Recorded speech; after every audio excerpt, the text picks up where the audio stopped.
오늘 하나님께서 우리에게 주시는 말씀은 로마서 3장 9절, 로마서 3장 9절부터 22절 말씀입니다. 로마서 3장 9절부터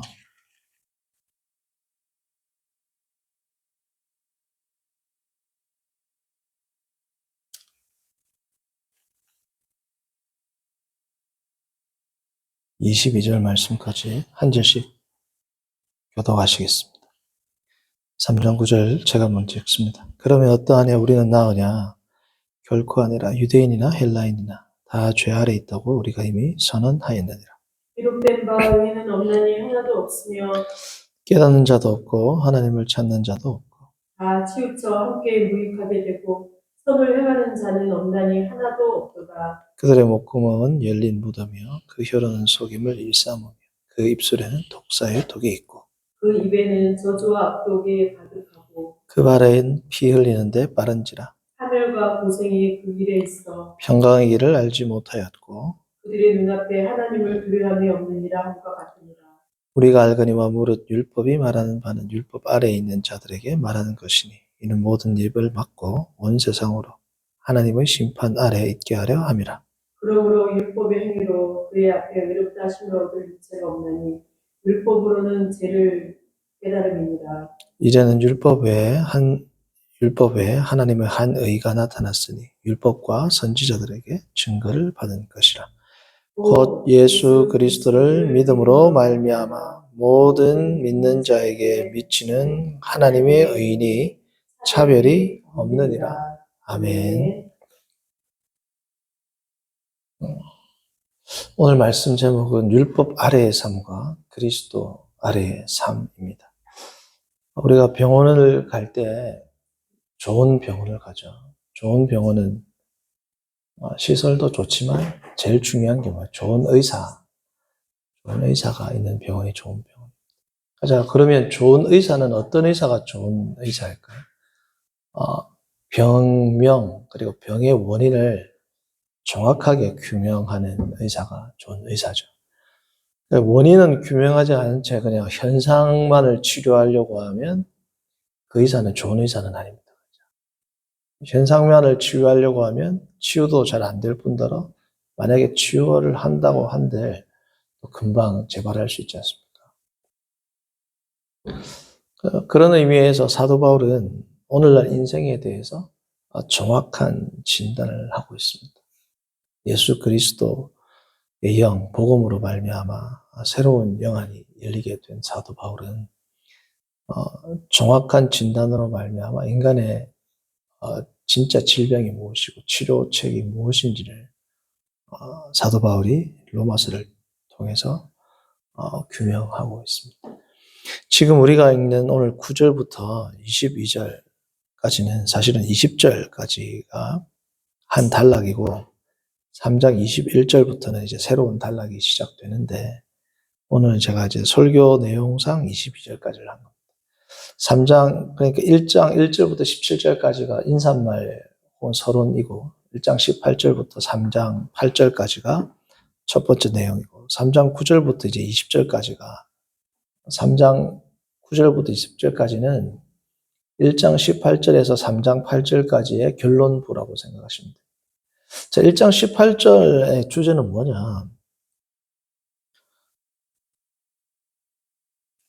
우리가 1장 18절을 읽어보면 됩니다. 1장 18절을 한번 읽어볼까요? 18절 보시면 하나님의 진노가 불의로 진리를 막는 사람들의 모든 경건하지 않음과 불의에 대하여 하늘로부터 나타나나니. 그래서 1장 18절부터 3장 8절. 제가 아까 계속 3장 8절을 했어요. 아니죠. 1장 18절부터라고 했죠. 1장 18절부터 3장 8절까지의 내용은 뭐냐? 18절에 나온 대로 하나님의 진노, 그러니까 불의로 진리를 막는 모든 인류를 향한 하나님의 진노는 정당한 것이고 하나님의 진노가 모든 인류들을 향해서 드러나게 되는데 그 이유가 뭐다? 인류의 불의함, 죄 때문이다. 그래서 3장 9절에서 20절은 지금 1장 18절에서 3장 8절의 결론입니다. 다시 말하면 뭐야? 인류 전체를 관통하고 있는 질병의 근원이 뭐다라는 죄라는 것. 모든 인류가 저주 아래 있는데 이 저주는 하나님의 심판 아래 있는 거죠. 하나님의 심판 아래 있는 이 저주는 다른 말로 하면 3장 9절 봅니다. 우리는 다 어디 아래 있다? 죄 아래 있다. 하나님의 저주 아래 있는 이유가 우리가 다 어디 아래 있기 때문에 그렇다? 죄 아래 있기 때문에. 자, 그래서 1장 18절에서 3장 8절은 하나님의 진노, 하나님의 저주 아래 있는 인간. 그 인간이라면 9절부터 이제 20절까지는 결론부에 해당하는 하나님의 진노가 그들에게 임한 이유는 다 어디 아래 있기 때문에? 죄 아래 있기 때문에. 이 죄를 1장 18절에는 불의라고 이야기하지 않습니까? 결국은 하나님의 진노 아래 있는 인간, 곧 죄 아래 있는 인간. 그래서 9절에서 20절까지는 죄 아래에 있는 인간입니다. 주제가. 성도님들 3장 9절을 보시면 죄 아래에 있다. 누가요? 유대인이나 헬라인이나. 이 말은 결국은 뭡니까? 모든 사람, 모든 인류는 다 죄 아래에 있다. 성도님들 휘포, 아래가 휘포거든요. 이 아래라는 말은 엄청난 무거운 단어입니다. 자, 우리가 죄를 짓죠. 어떤 자는 큰 죄, 어떤 자는 좀 작은 죄. 이런 죄를 짓는 그러한 현상들을 나열하기 위해서 이 단어를 쓴 게 아니죠. 우리가 죄를 짓는다가 더 강한 표현이겠어요. 우리가 죄 아래에 있다가 더 강한 표현이겠어요. 죄 아래가 더, 왜 그럴까요? 죄 아래 있는 게 아까 소두에 말씀드렸던 것처럼 인간이 죄를 짓는 이 현상들의 원인입니다. 이런 죄, 저런 죄, 수많은 죄의 모양들, 나열할 수도 없는 수천 개, 수만 가지의 죄의 모양들이 있죠. 이 죄의 모양들은 한 가지 원인 때문에 이 현상들이 생긴다는 겁니다. 한 가지 원인이 뭐야? 죄 아래에 있기 때문에. 그래서 죄 아래에 있다라는 것은 하나의 큰 인간이 극복할 수 없고 탈출할 수 없고 벗어날 수 없는 큰 하나의 세력을 의미하죠. 그 세력의 철저한 예속 상태에 있는 인간 실존을 드러내는 단어가 뭡니까? 죄 아래에 있다. 인간의 힘으로는 결코 뭐예요? 벗어날 수 없는 철저한 종의 상태, 예속 상태를 의미하는 단어가 죄 아래에 있는 인간입니다. 이 죄 아래에 있다라는 표현을 사도 바울은 또 7장에서도 쓰는데 7장 14절 한번 볼까요? 로마서 7장 14절은 이렇게 기록하고 있습니다. 우리가 율법은 신령한 줄 알았거니와 나는 육신에 속하여 어떻게 해요? 죄 아래 팔렸도다. 성도님들 우리가 일반적인 우리 일상어법을 생각을 해보신다면 이 찻잔이 그에게 팔렸다. 이게 맞죠?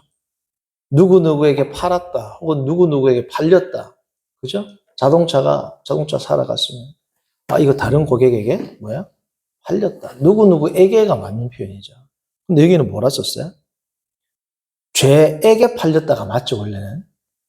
근데 뭐라고요? 나는 육신에 속하여 죄 아래. 이게 이제 강조하는 거랍니다. 단순히 어떤 대상에게 전이됐다 정도가 아니고 그 아래에 철저한 뭐예요? 종의 상태, 예속 상태로 들어갔기 때문에 벗어날 수 없는 그 저주를 강조하기 위해서 쓴 게 뭐라고요? 아래입니다. 아래. 죄 아래.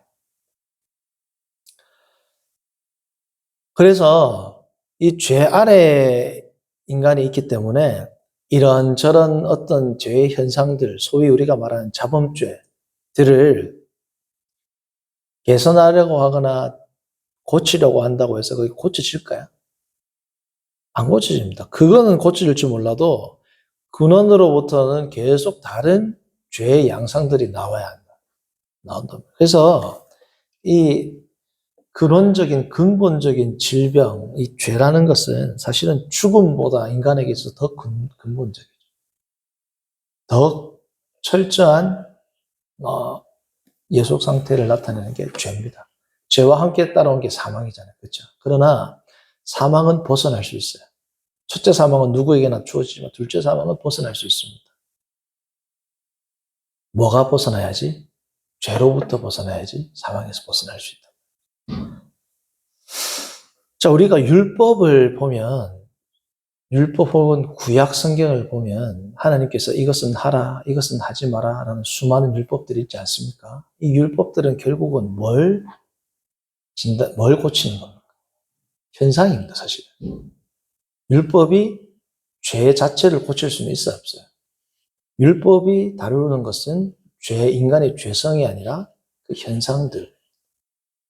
그렇기 때문에 율법보다 더 탁월한 의가 누구라는 겁니까? 예수 그리스도. 그게 오늘 23장 21절부터 나옵니다. 볼래요? 한번 볼까요? 3장 21절.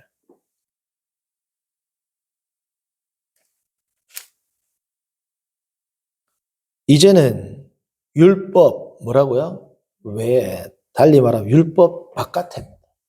하나님의 의는 원래 율법 안에만 있었죠? 율법 밖에 있는 의가 있는데, 이 의는 선지자들, 율법과 선지자들에게서부터 계속해서 증거를 받고 예언을 받았던 더 탁월한 의입니다. 그렇죠? 22절. 곧 예수 그리스도를 믿음으로 말미암아 뭐예요? 모든 자에게 미치는 하나님의 의니 차별이 없는다. 그러니까 정도에 있어서라든지 질에 있어서 양에 있어서 율법보다 뭐예요? 훨씬 더 탁월한 의인 예수 그리스도가 이 땅에 오게 되었다는 겁니다. 다시 말씀드리면 인간의 죄에 대해서 구약 성경은 어느 정도의 처방, 다쳤을 때 임시방편으로 뭐 팔이 부러졌으면 부목을 대든지 아니면 약을 바르든지 이 정도이지. 정말 이 죄의 근원을 치료하는 것은 율법으로는 가능했다, 불가능했다? 불가능했다. 그것을 가능하게 하기 위해서 누가 오셨다?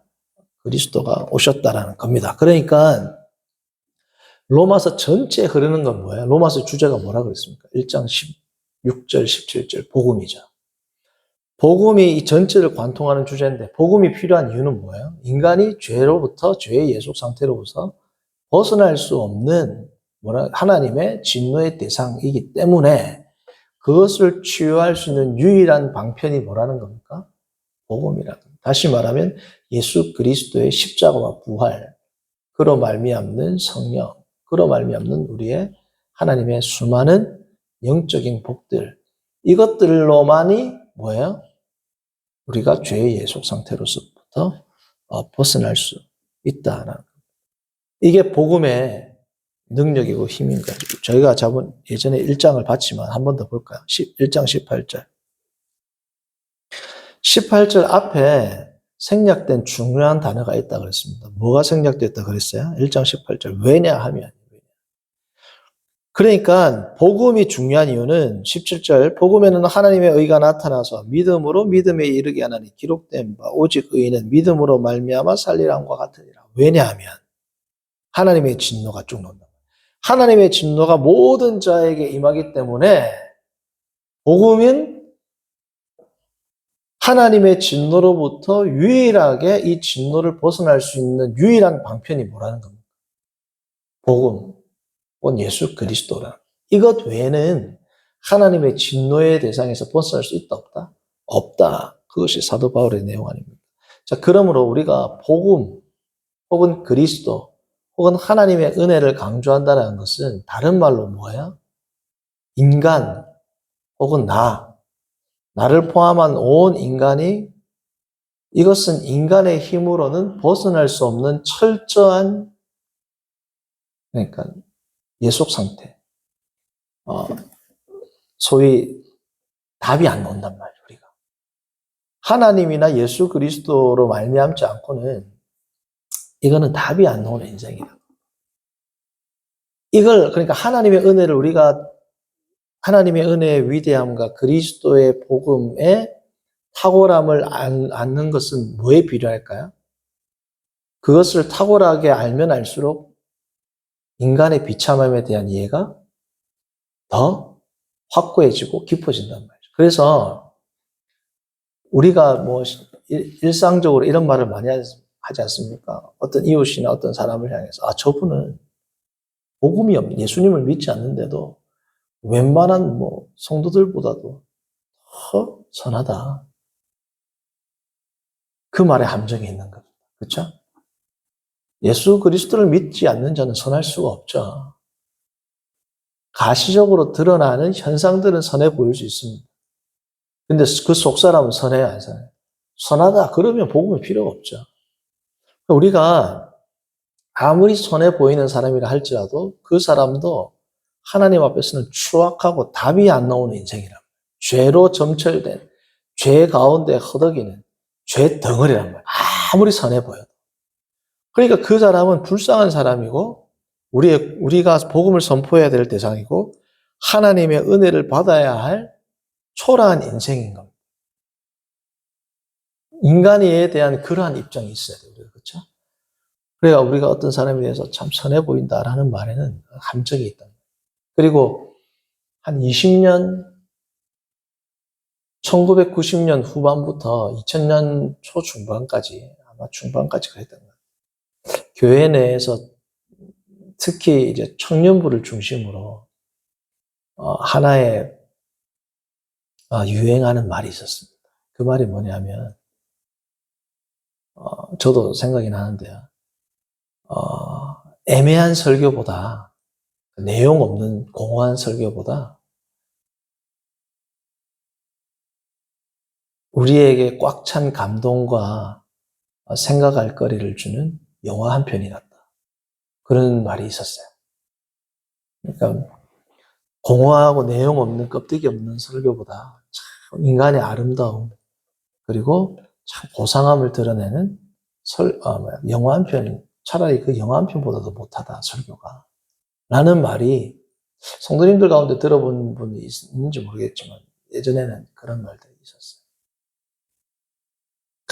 큰 오류가 있죠. 성도님들 설교라는 것은 아무리 부족해도 하나님의 말씀을 다룹니다. 그렇죠? 그리고 심지어 그 설교에 알배기가 없어 보여도 텍스트가 뭐예요? 성경을 읽는단 말이에요. 어쨌든 성경을 읽고 때로는 인간적인 연약함으로 해석을 잘못한다 할지라도 처음 설교를 접할 때 뭘 읽어야? 성경을 읽는단 말이죠. 성경을 읽고 성도는 이 성경의 내용을 중심으로 해서 설교자의 말들, 설교를 판단합니다. 때로는 받아들이기도 하고 거부하기도 하고. 그러나 설교 시간은 졸거나 딴 생각을 하지 않는다면 철저하게 뭘 생각하는 거야? 이 성경을 생각하는 거야. 목사의 말씀을 생각하는 게 아니라 그 말씀을 받아들이면서 지금 이 설교 말씀과 대조하는 작업이 계속 일어나는 겁니다. 그래서 아무리 인간적인 설교고 우리가 생각할 때 내용이 없는 설교라 할지라도 그 설교의 바탕은 텍스트가 뭐야? 무슨 공자의 말씀, 세상의 어떤 지식, 어떤 상식, 세상의 귀한 말씀을 가지고 와가지고 읽고 가르치는 게 아니잖아요. 몇 장 몇 절부터 읽고 한단 말이죠. 결국은 성경 한 구절이라 할지라도 성경을 읽습니다. 성도님들 성경 한 구절과 이 세상에 어떤 영화를 비교할 수 있겠어요? 그러니까 옛날에 그런 말하면 꽤나 고상하다기보다 꽤나 좀 신앙에 대해서 날카로운 지적을 하고 비판을 하고 현대 교회에 대해서 문제점을 지적을 하고 아주 날카로워 보이고 신앙에 엣지가 있는 것처럼입니다. 그렇게 생각하는 소위 청년부 간사급이나 이렇게 신앙생활 한다는 청년들이 목사님이나 교역자의 설교를 듣고 참 어떻게 설교를 저렇게 하냐. 이 성경 내용이 하나도 맞는 게 없네. 저런 거 듣느니 좋은 영화 한 편 보겠다. 라는 엄청난 교만이 있단 말이죠. 그러니까 인간에 대한 이해가 없는 겁니다. 인간은 복음 외에는 답이 있다 없다? 어떤 아름다운 영화를 보세요. 무슨 소망이 있어요? 인간의 아름다움은 이야기하죠. 그리고 그 안에 무슨 복음이 있습니까? 복음적인 영화 빼고. 하나님과 예수님을 드러내는 이게 복음적인 영화를 빼고는 무슨 그 안에 영광이 있냐고요. 마치 아주 본인들은 교회와 말씀에 대해서 중심에 서 있는 것처럼 이야기하는데 그 중심에 가보면 뭐예요? 말씀의 이 위력, 말씀의 소중함을 모른단 말이에요. 어떤 설교를 한들 말씀을 기초로 하는 것이고 성경 한 구절과 비교할 수 없는 그 어떤 영화가 있겠냐. 비교할 수 있는. 그렇죠? 그래서 하나님의 영광을 깊이 이해하는 사람은 결국 복음을 깊이 이해하는 분이고 복음을 깊이 이해한다는 것은 인간 실존에 대해서 자기 자신에 대해서 더 깊이 이해한다는 것. 자기 자신과 인간 실존을 더 깊이 이해한다는 것은 다른 말로 뭐예요? 얼마나 내가 소망 없고 얼마나 내가 죄로 가득 찼던 존재인지에 대한 그 이해가 항상 뭡니까? 있어야 한다는 겁니다. 그게 결국은 복음에 대한 이해와 함께 가는 겁니다. 그러니까 요즘에는 이 세상 사람들 보세요. 이 죄의 장악력이 얼마나 거대한지 우리가 뉴스를 접하면 입에도 담기 힘든 어마어마하게 흉악한 죄를 범한 범죄자들 얼굴 보면 다 범죄자 같아요. 범죄자처럼 보이는 분도 있지만 뭐 전혀 예상치 못한 그냥 수수하게 생긴 어떤 처자들, 처녀들, 아가씨들, 대학생 이런 사람들이 뭐예요? 버젓이 범죄를 얼굴 보면 누가 저 사람 범죄자다라고 생각이 안 든단 말이에요. 인년 수심의 사회를 살고 있지 않습니까? 그게 뭐예요? 이 죄, 편만함, 심각함. 죄의 심각함은 뭐예요? 항상 광명한 탈을 쓰고 온단 말이에요. 이게 우리가 인간에 대한 기본적인 이해는 복음에 대한 이해와 연관이 된다는 그런 말씀입니다. 성도님들 3장 9절을 보면 인간 실존에 대해서 죄 아래에 있다라고 이야기하지 않습니까? 이 동일한 말씀을 19절을 봅니다. 19절은 뭐라고 해요? 죄 아래 대신 뭘 써놨습니까? 자, 성도님들, 율법이 악한 걸까요? 율법은 선합니다. 근데 왜 죄 아래에 있는 인간을 죄 아래, 하나님의 진노 아래, 율법 아래 이 세 개가 뭐야? 등치되는 표현이란 말이죠. 어떻게 죄와 율법을 같이 둘 수 있을까요? 신성모독입니다. 이게 유대인들한테. 근데 사도 바울의 의도는 뭘까요? 아까도 그 힌트가 나왔습니다. 죄 아래에 있는 인간을 해방시킬 수 있는 것은 율법이 가능하다. 죄 아래에 있는 것이나 율법 아래에 있는 것 같단 말이에요. 인간의 실존은. 죄 아래에 있는 인간이나 율법 아래에 있는 인간이나 결국은 죄인이란 말이에요. 그러므로 율법 아래에 있는 자는 19절 봅니다. 결국은 뭐 아래에 있다? 하나님의 심판 혹은 하나님의 뭐예요? 저주 아래에 있다는. 율법 아래에 있는 것은 뭐 아래에 있는 것과 같다? 하나님의 심판, 저주. 결국은 죄 아래에 있는 것을 극복할 수 없단 말이죠. 왜? 20절. 율법의 행위들로는 의롭다 하심을 얻을 육체가 있다, 없다? 없다. 율법의 행위로는 의롭다 하심을 얻을 수 없다는 것은 죄를 극복할 수 있다, 없다. 율법을 행해도 여전히 죄인이다, 의인이다. 여전히 죄인이라는 겁니다. 그래서 21절. 율법 바깥에, 율법 외에, 율법보다 더 탁월한 그 의가 주어져야 한다는 겁니다. 그렇죠? 그러니까 율법이 상징하는 건 뭡니까? 인간들의 율법이 상징하는 것은 하나님이 주신 귀한 선물이라는 것도 있지만 오늘 본맥에서는 뭐예요? 20절. 율법의 행위, 다시 말하면 인간들이 행하는 그 행위인 겁니다. 율법을 행하지만 여전히 뭐예요? 이건 의로운 행위다. 죄의 행위라는 겁니다. 선하지만 하나님의 말씀을 지키는 것이지만 이 율법의 행위들은 인간에게 의를 줄 수 있다, 없다? 없다는 겁니다. 이 한계는 극복할 수 없는 거란 말이죠. 우리가 오늘 에베소서 보았던 것처럼. 그래서 이 해결은 율법의 행위라는 건 뭘 강조하는 겁니까? 하나님으로부터 왔다라는 걸 강조하는 게 아니죠. 율법은 하나님으로부터 온 겁니다. 그러나 율법의 행위라는 것은 이 하나님으로부터 온 행위를 누가 하는 거예요? 인간이 하는 거죠. 이 인간이 하는 것이기 때문에 하나님의 의에 도달할 수 있어요? 없어요? 없죠. 그리스도는 뭐예요? 하나님으로부터 왔죠. 그리고 그리스도로 말미암아 우리가 의롭게 되면 우리 안에 뭐라고 해서 구성적 의가 구성된다. 연합으로 말미암아. 그러니까 우리가 하는 행동들은 다 뭐예요? 그리스도의 행위가 되는 거예요. 하나님의 행위가 되는 겁니다. 이것은 율법의 행위하고는 차원 질적으로 틀린 거죠. 그러므로 이 행위들은 우리에게 구원을 가져다 준다는 것보다 구원을 드러내주는 여러 가지 표현 양식이 되는 거예요. 율법의 행위들은 그들의 죄라는 것을 더 드러내는 수단이 된다. 그게 19절, 20절입니다. 다시 볼까요? 우리가 알거니와 무릇 율법이 말하는 바는 율법 아래에 있는 자들에게 말하는 것이 이는 모든 입을 막고 온 세상으로 하나님의 뭐 아래? 심판 아래 있게 하려 함이라. 그러므로 율법의 행위로 복수입니다. 행위들로 그의 앞에 의롭다 하심을 얻을 육체가 없나니 율법이 하는 일은 뭐밖에 없다? 죄를 깨닫는 것밖에 없다. 율법을 통해서 내가 율법을 지킬수록 나는 죄인이네. 이거밖에 없다는 겁니다. 율법을 행할수록 나는 의인이네가 아니고 뭐야? 나는 죄인이구나 라는 걸 깨닫게 하는 존재가 율법이고 그러니까 뭘 기대하는 거야? 나는 죄인이다. 그러므로 이것으로부터 나는 해방되고 싶다. 이것을 해방시켜줄 메시아를 기다리게 하는 역할이 뭐다? 율법이라는 거야. 성도님, 그러므로 오늘 말씀 제목이 뭐라고요? 율법 아래의 삶과 그리스도 아래의 삶입니다. 여전히 율법 아래에 있다면 우리는 죄 아래에 있는 겁니다. 예수 그리스도를 믿는다 할지라도 율법 아래에서 사는 사람들이 지금도 있을까요? 없을까요? 있습니다. 자, 율법 아래에 있는 삶은 어떤 삶일까요?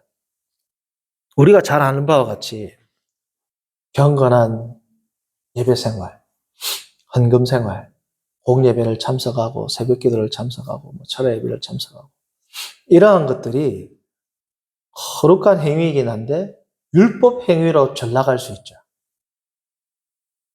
유대인들이 행했던 하나님의 율법의 행위들이 하나님을 믿는 믿음의 표현일 수도 있지만 오히려 그들을 더 완고하게 하는 수단으로 떨어진 겁니다. 그러니까 성도님, 우리가 하는 예배의 행위들이 그리스도를 믿어서 나오는 선한 일일 수도 있고 뭐예요? 육체의 일, 율법의 행위들을 일 수도 있다는 겁니다.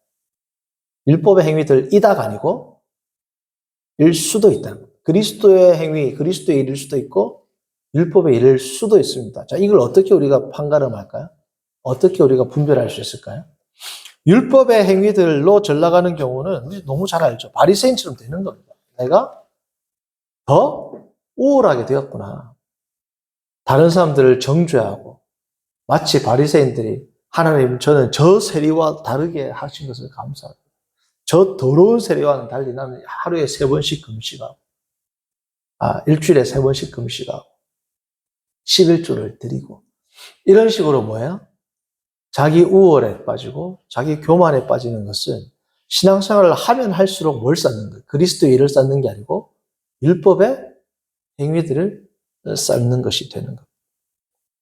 두 번째는, 이 첫 번째는 쉬워요. 우리가 그나마 쉽습니다. 제가 말해요.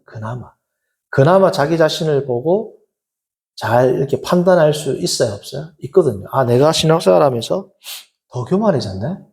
더 남을 정죄하네? 이거는 기도하면서 우리가 그나마 파악할 수 있습니다. 두 번째가 정말 파악하기 힘들어요. 이 두 번째는 정말 우리가 깨어 있어야 됩니다. 이 두 번째가 정말 우리를 많이 넘어지게 하는 율법의 행위들입니다.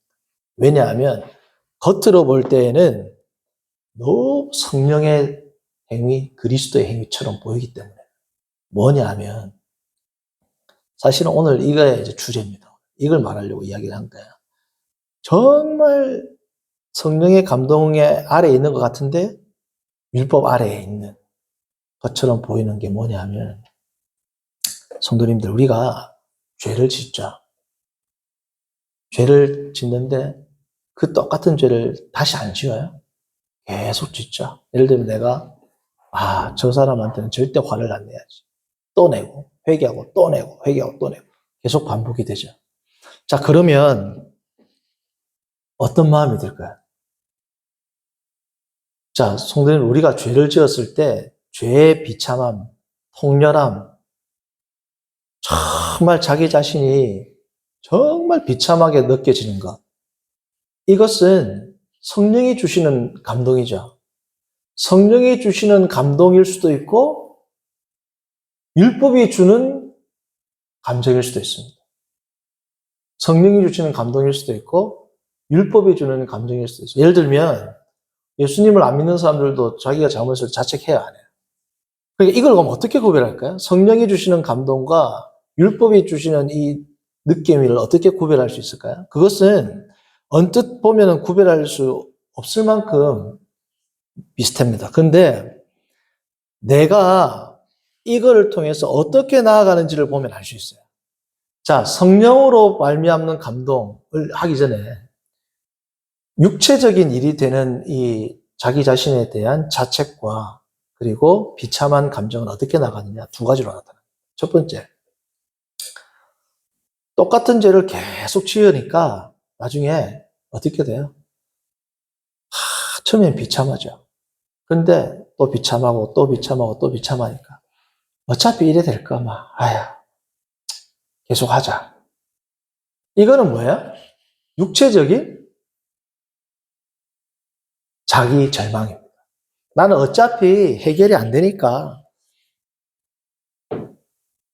내가 하나님한테 기도도 해보고 금식도 해보고 부르짖어 보고 할 거 다 해봤다. 이 죄를 이기기 위해서.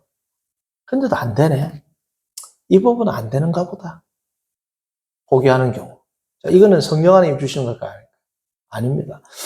지금 이 말씀을 듣고 정말 공감하는 분들도 계실 수도 있어요. 누가 공감하냐면 정말 그렇게 살려고 노력한 분들은 공감할 수 있습니다. 그러니까 죄를 짓고도 별로 신경 안 쓰는 분들보다 오히려 거룩하게 살려고 노력했던 분들 중에서 이 말이 공감되는 분들이 있을 겁니다. 정말 철저하게 금식도 하고 하나님께 부르짖고 철야하고 눈물로 절규하고 그래도 반복을 계속해요. 그러면 뭐 어떻게 돼요? 놔버린단 말이죠. 아이고 막 이거는 하나님 이해하시겠지. 내가 이렇게까지 했는데도 안 되니까 이해하시겠지. 이 부분은 그냥 나의 고질병으로 내가 이 부분은 포기한다. 라고 놓아버리는 경우가 있습니다. 이것은 육체적인 행위죠. 또 하나는 뭐냐? 이 비슷한데 또 하나는 이렇게 나타나는 겁니다. 엄청난 영적 침륜에 빠지는 거예요. 더 거룩해 보일 수도 있어요. 나는 답이 없구나. 나는 버러지구나. 나는 쓰레기구나. 그러고 나서 예수님을 바라보면 이게 뭐예요? 구원. 이건 참 성도의 자세입니다. 예수님을 바라보는 게 아니고 나는 이 세상 그 누구보다도 더러운 자구나. 얼마나 선한 마음이에요. 바울도 그랬죠. 나는 이 세상 그 어떤 자들보다도 나는 구원받을 자격도 없구나. 그러므로 주를 바라본다. 얼마나 아름다운 신앙이에요. 근데 주를 안 바라보고 누구를 바라봐요? 자기를 본다. 나는 이래, 나는 이래, 나는 이래. 그럼 어떻게 될까요? 점점 수렁으로 영적인 벗어날 수 없는 침체에 빠집니다. 자, 그런 분들은 어떤 특징이 있냐? 설교에서 그리스도를 통하여 우리는 승리했습니다. 승리할 수 있습니다. 라는 말을 들었을 때 첫 번째 열받아요. 난 해봤는데 안 되던데. 말씀이 어떻게 돼요? 반감이 생겨요.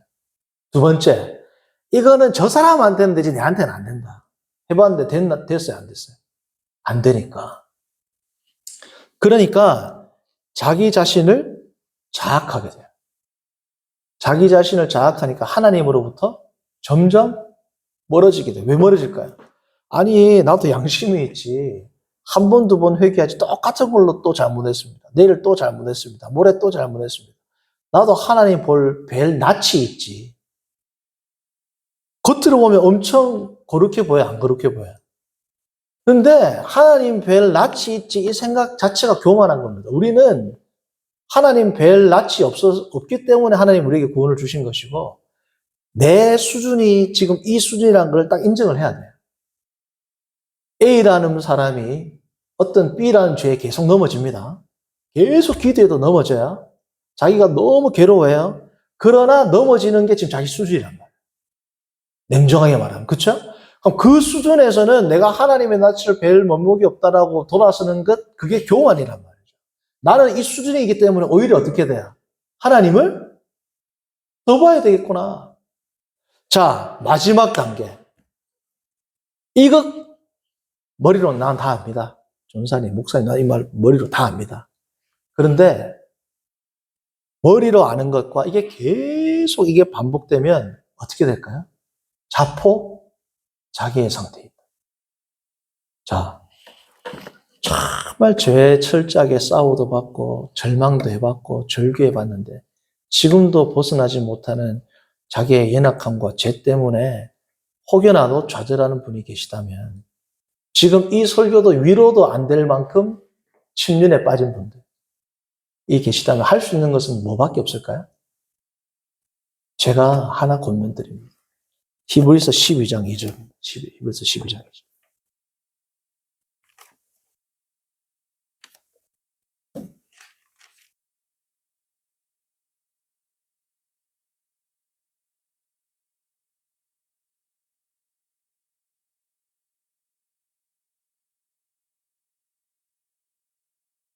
자, 함께 읽어봅니다. 믿음의 주여 또 온전하게 하시는 인 예수를 바라보자. 아멘. 여기까지. 여러분들 믿음의 주여 할 때 이 주는 우리가 생각하는 큐리오스 주님 그 뜻 아닙니다. 창시자라는 뜻입니다. 창조자. 믿음을 처음 토대를 놓은 분이 누구다? 믿음의 토대를 놓은 분이 누구다? 예수. 12장 2절 보세요. 믿음을 주여. 믿음의 주여 또 온전하게 하시는 이가 누구다? 예수. 그러니까 믿음의 근본을 놓은, 믿음의 토대를 놓은 분, 믿음을 창조하신 분이 누구라는 겁니다. 예수님. 그걸 어떻게 하자? 바라보자. 성도님들, 정말 영적인 침체와 침륜, 다른 것도 아니고 거룩한 열망으로 자기 자신과 싸웠지만 실패해가지고 너무 낙담해서 설교 말씀도 반감이 생기고 하나님이 승리하셨다는 말 자체도 시니컬하게 냉소적인 반응이 나올 만큼 자기 자신에게 낙망한 분들이 혹 계시다면 기도가 안 되면 기도 안 해도 안 되는데 어떻게 해요? 찬양이 안 나오면 안 해도 됩니다. 일단 뭐만 해라? 예수님을 보라. 언젠가는 나에게도 이것을 이길 광명의 빛이 오겠지. 라는 희망과 소망으로 그리스도에 대한 뭐야? 눈을 열어놓으십시오. 그리스도에 대해서 마음 방향만이라도 어떻게? 열어놓으랍니다. 열어놔 오늘 또 빠졌다. 또 열어놔란 말 그냥. 이게 왜 중요하냐? 이 반복을 통해서 결국은 믿음의 주일 뿐 아니라 믿음의 토대를 놓고 믿음을 처음 창조할 뿐 아니라 뒤에 뭐라고요? 온전하게 하시는 이가 누구라고요? 언젠가는 이걸 극복하고 이기고 온전하게 하실 그 예수 그리스도이십니다. 이거를 어떻게 해야 돼요?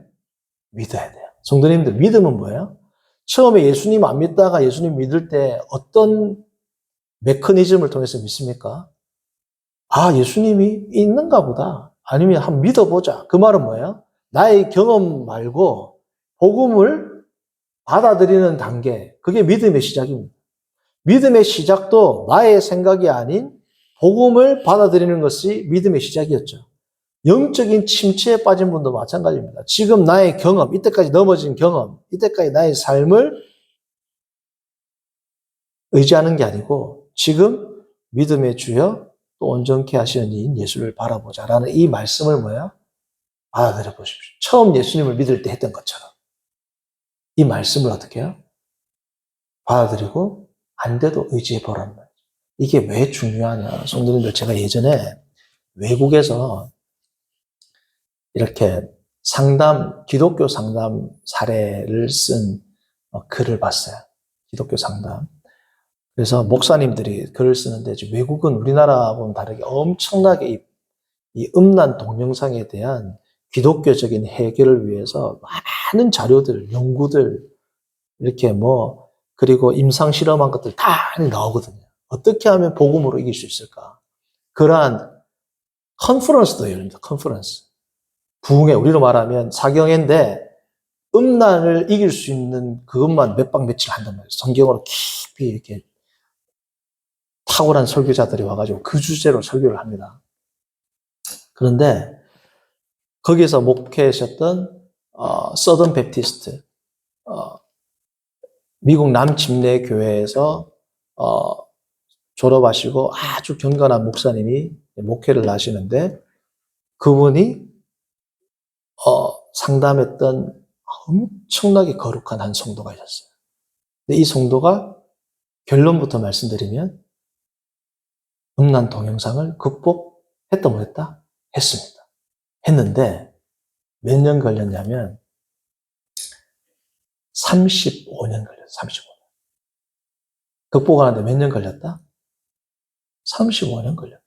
그런데 상담을 하는데 이분은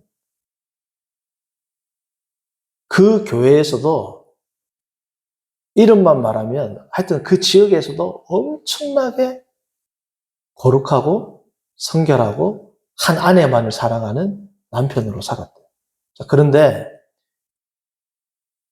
음란 영상에 막 중독이 되니까 설교할 때 목사님들이 이야기 듣고 이렇게 해보세요. 다 해봤대요. 고등학교 때는, 대학교 때는 어떻게 했냐? 컴퓨터를 거실로 들고 나와봤대요. 심지어 부모님한테 내가 음란 동영상을 봅니다라고 고백도 해봤대요. 극복이 됐을까요? 안 됐을까요? 극복됐으면 35년 안 걸리죠. 모든 걸 오픈하고 다 열어놓으면 극복이 됩니다. 라는 말을 들었는데 그대로 실천했는데 됐다 안 됐다? 안 됐다. 심지어 결혼하고 나서 아내한테도 이런 말 하죠. 아내한테 다 오픈하고 다 함께 기도하면 다 해결됩니다. 설교 들어봤대요. 아내한테 이야기했어. 엄청나게 부끄러운데 아내한테 정말 우리 함께 기도해 주세요. 고백했어. 고쳐졌다 안 고쳐졌다? 안 고쳐진 거야. 그러니까 마음에 낙담이 생기고 나는 혹시 구원 안 받은 거 아니야? 이런 마음이 생길까 안 생길까? 이렇게 기도했는데도 안 되니까 나는 혹시 구원 못 받은 거 아니야? 그러나 예수님을 바라보는 눈을 열어놨다 안 열어놨다? 어느 정도 시간이 지나고 어느 날 갑자기 그냥 안 봐지더래. 어느 날 갑자기. 그리고 어느 날 갑자기 생각이 안 나기 시작하더래. 어느 날 갑자기 이거는 누구 역사일까요? 하나님 역사죠. 그런데 오랜 기간 동안 왜 안 왔는지는 하나님의 섭리이기 때문에 우리가 알 수 없습니다. 그러나 그분이 고백하는 건 뭐냐면 정말 자기가 지금 하루하루 이렇게 사는 건 지금도 혹시라도 그것 때문에 넘어질까 때로는 생각이 들기도 하지만 지금은 염려를 하지 않는데 왜냐하면 마치 어느 날 갑자기 예수님을 믿은 것처럼 어느 날 갑자기 사라졌대요. 근데 그게 1년 기도해가지고 2년 기도해가지고 몇 년이야? 35년. 심지어 나중에 기도도 안 했대. 너무 넘어지니까. 그런데도 믿음의 눈을 열어놓으니까 어떻게 됐다? 이기게 됐다. 성도님들 35년 동안 투쟁한 죄 있습니까? 된단 말이에요. 된단 말이에요. 그러니까 우리가 율법 아래와 그리스도의 아래 말로는 쉬운데 성도님들 정말 자괴감이 들고 자기 부인 정말 내가 소망이 없음을 깨닫게 되는 것이 정말 성령의 은혜가 된다면 어떻게 나가야 돼요? 그럼에도 불구하고 예수 그리스도를 바라보는 방향으로 나가야 됩니다. 오늘 이 설교를 듣는 성도님들이 몇 분이 되는지를 모르고 또 어떤 상황에 있는 분이 계시는지는 모르지만 제가 설교를 준비할 때 이러한 감동으로 이러한 결과를 내도록 하나님께서 성령께서 인도하셨어요. 어느 분인지는 모르지만 혹이라도 제 설교를 들은 분이 계시다면 정말 누구에도 말할 수 없는 그러한 영적 측면에 계신 분이 계시다면 그리스도를 향해 마지막 한 줄기의 빛의 소망을 가지고 그 마음을 열고 얼굴빛을 예수님께로 향하는 그것만은 포기하지 마십시오. 그 삶으로 나아갈 때 그리스도 안에서 주어지는 온전케 하는 역사를 경험할 수 있으리라 생각합니다. 이 시간 기도합니다. 거룩하신 하나님 아버지, 주님 앞에 나와 이 시간 기도하게 하심을 감사합니다. 하나님 아버지, 우리가 오늘 이 로마서의 말씀을 통하여 정말 육체 안에 그리고 율법 아래의 삶이 아니라 그리스도의 안의 삶으로 살아가는 저희가 되게 하시고 특별히 남에게 말할 수 없는 부끄럽고 은밀한 죄 가운데 있는 성도가 있다면 그리스도 온전케 하시는 믿음의 주여 온전케 하시는 그리스도를 바라보므로 그 안에서 소망과 새 힘과 또한 온전케 되는 역사가 그 삶 가운데 일어날 수 있도록 주께서 인도하여 주옵소서. 예수님의 이름으로 기도합니다. 아멘.